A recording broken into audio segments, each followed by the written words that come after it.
ನಮಸ್ತೆ ನನ್ನ ಯೂಟ್ಯೂಬ್ ಚಾನಲ್ಗೆ. ಇದು 2 ನಿಮಿಷದ ವಿಡಿಯೋ ಅಷ್ಟೇ. ಇದು ಜಾಸ್ತಿ ಹೊತ್ತು ಮಾಡೋಕ್ಕಾಗಲಿಲ್ಲ ವಿಡಿಯೋ, ಯಾಕಂದರೆ ಇವತ್ತು ನಾನು ನನ್ನ ತಂಗಿ ಮನೆಯಿಂದ ರೈಲಿಗೆ ಬರ್ತಾಯಿದ್ದೀನಿ. ನನ್ನ ತಂಗಿ ರೈಲ್ ಬಂತು ಅಂದ್ಬಿಟ್ಟು ಓಡೋಗ್ತಾ ಇದ್ದೀವಿ. ಅದು ವಿಡಿಯೋದಲ್ಲಿ ಹಂಗೆ ಐತೆ.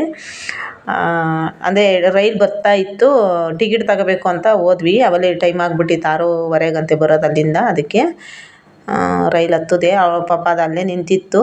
ನಮ್ಮ ಮಮ್ಮಿ ನನಗೆ ಹತ್ತಿಸ್ ಕಳಿಸ್ತು. ನಾನು ಇದು 10 ವರ್ಷ ಆಗೋಗಿತ್ತು ನಾನು ರೈಲಲ್ಲಿ ಓಡಾಡಿ. ತುಂಬಾ ಖುಷಿ ಆಯಿತು ನನಗಂತೂ ನಿಜವಾಗ್ಲೂ. ಎಷ್ಟು ಒಂದು ನಿಧಾನಕ್ಕೆ ಹೆಂಗೆ ಹೋಗ್ತೀವಿ ಅಂದರೆ, ಬಸ್ಸಲ್ಲಿ ಓಡಾಡಿ ರೂಢಿ ಆಗಿಬಿಟ್ಟಿದ್ನಲ್ಲ, ರೈಲಲ್ಲಿ ಬಂದಿರೋದು ನನಗೊಂಥರ ಖುಷಿ. ನೋಡಿ ಎಷ್ಟು ಎಲ್ಲ ಕೆಲ್ಸಕ್ಕೆ ಹೋಗೋರೆ ಅಂತೆ. ಇಲ್ಲಿ ಅರ್ಧ ಜನ ಎಲ್ಲ ಕೆಲ್ಸಕ್ಕೆ ಹೋಗೋರೆ ಅಂತೆ. ಅಂದರೆ ತುಮಕೂರಿಂದ ಬೆಂಗಳೂರಿಗೆ ಕೆಲ್ಸಕ್ಕೆ ಓಡಾಡೋರ್ಗೆ ಒಂದು ಖುಷಿ, ಅವ್ರಿಗೊಂಥರ ಖುಷಿ ಆಗುತ್ತಲ್ವ. ಆಮೇಲೆ ಆರಾಮ ಅನಿಸುತ್ತೆ. ಇವಾಗೇನು ಎಲ್ಲ ಬಿಟ್ಟವ್ರಂತೆ ರೈಲ್ಗಳು, ಓಡಾಡ್ತಿರ್ತಾರಲ್ವ. ಇವಾಗೇನು ಬಸ್ಗೆ ಎಷ್ಟೋ ಜನ ಕಾಯೋದೇ ಇಲ್ಲ, ಇವಾಗೆಲ್ಲ ರೈಲ್ಗೆ ಓಡಾಡ್ತಾರೆ. ಆಮೇಲೆ ರೈಲಲ್ಲಿ ಟೈಮಿಂಗ್ಸ್ ಎಲ್ಲ ಚೆನ್ನಾಗೇ ಇರುತ್ತಂತೆ ರೈಲಲ್ಲಿ. ಹಾಗಂತ ಅಲ್ಲಿ ಒಬ್ಬರು ಅಣ್ಣ ಹೇಳಿದ್ರು ರೈಲಲ್ಲಿ ನೋಡಿ ಈ ಥರ ಎಷ್ಟು ಚೆನ್ನಾಗೆಲ್ಲ ಕೂತ್ಕೊಂಡು ಮಲಿಕೊಂಡು ಸೀಟ್ಗಳಲ್ಲಿ. ಆಮೇಲೆ ಸೀಟ್ಗಳಲ್ಲೂ ಅಷ್ಟೇ ಖಾಲಿ ಆದಂಗೆ ಯಾರು ಬೇಕಾದ್ರೂ ಕೂತ್ಕೋಬೋದು. ಸೀಟ್ಗಳ್ಗೇನು ಇದು ಮಾಡಲ್ಲ. ನಾನು ಹತ್ತಿದಾಗ ಸೀಟ್ಗಳು ಖಾಲಿ ಇರಲಿಲ್ಲ. ನಾನೇನು ಸೀಟ್ ಮೇಲೆ ಕೂತ್ಕೊಳ್ಳೋಕೆ ಹೋಗಲಿಲ್ಲ, ಕೆಳಗಡೆನೇ ಕೂತ್ಕೊಳ್ಳೋಣ ಬಿಡು ಅಂದ್ಬಿಟ್ಟು ಸುಮ್ಮನೆ ಆದೆ.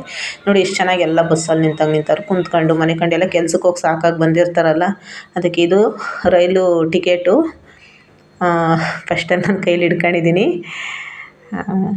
ನಾವೆಲ್ಲ ಚಿಕ್ಕ ಮಕ್ಕಳಲ್ಲೆಲ್ಲ ಓಡಾಡ್ತಿದ್ವಿ ಆವಾಗ. ಕೇರಳ ಮತ್ತು ಕರ್ನಾಟಕಕ್ಕೆ ಓಡಾಡ್ತಿದ್ವಿ. ನಮ್ಮ ಅಪ್ಪರು ಕರ್ಕೊಂಡು ಹೋಗ್ತಿದ್ರು. ಇವಾಗ ದೊಡ್ಡವರಾದ್ಮೇಲೆ ಒಂದು 2 ಸತಿ ಹೋಗಿದ್ದೀನಿ ಅಷ್ಟೇ ನಾನು ರೈಲಲ್ಲಿ. ಆಮೇಲೆ ನಾನು ರೈಲಲ್ಲೆಲ್ಲ ಓಡಾಡೇ ಇಲ್ಲ, ಬರೀ ಬಸ್ಸಲ್ಲೇ ಓಡಾಡಿರೋದು. ಫ್ರೀ ಬಸ್ ಮಾಡಿದ್ಮೇಲಂತೂ ಬರೀ ಬಸ್ಸಲ್ಲೇ ಓಡಾಡಿರೋದು. ಬಸ್ಗಿಂತ ರೈಲೇ ಎಷ್ಟೋ ಒಂದು ಉತ್ತಮ ಅನಿಸುತ್ತೆ. ಯಾಕಂದರೆ ಬಸ್ಸಲ್ಲಿ ಕೂತು ಬೆನ್ನು ಹೊಡ್ತಾ ಮತ್ತು ಮೈಕೈ ನೋವು. ಈ ರೈಲಲ್ಲಿ ಹಂಗಲ್ಲ, ನಿಜವಾಗ್ಲೂ ಕುಡಿದು ನೀರೂ ಸಹ ಅಳ್ಳಾಡಲ್ಲ ಅಂತಾರಲ್ಲ, ಹಂಗೆ ನಿಜವಾಗ್ಲೂ ಎಷ್ಟು ಚೆನ್ನಾಗಿ ಓಡಾಡ್ಬೋದು ಗೊತ್ತಾ ರೈಲಲ್ಲಿ. ಇವರೆಲ್ಲ ಕೆಲ್ಸಕ್ಕೆ ಹೋಗೋರೆ ಅಂತೆ. ನಿಜವಾಗ್ಲೂ ಕೆಲ್ಸಕ್ಕೆ ಹೋಗೋರಿಗೆಲ್ಲ ಒಂದು ಅನುಕೂಲ ಈ ಥರ ಆರಾಮಾಗಿ. ನೋಡಿ ನೆಲದಲ್ಲಿ ಎಷ್ಟು ಚೆನ್ನಾಗಿ ಕೂತ್ಕೊಂಡು, ಈ ಥರ ಎಲ್ಲ ಬಸ್ಸಲ್ಲಿ ಕೂತ್ಕೊಳ್ಳೋಕ್ಕಾಗುತ್ತಾ? ನೋಡಿ ಎಷ್ಟು ಚೆನ್ನಾಗೆಲ್ಲ ಕೂತ್ಕೊಂಡು ಹೋಗ್ಬೋದು. ನನ್ನ ವೀಡಿಯೋ ನೋಡಿದ್ದಕ್ಕೆ ಧನ್ಯವಾದ.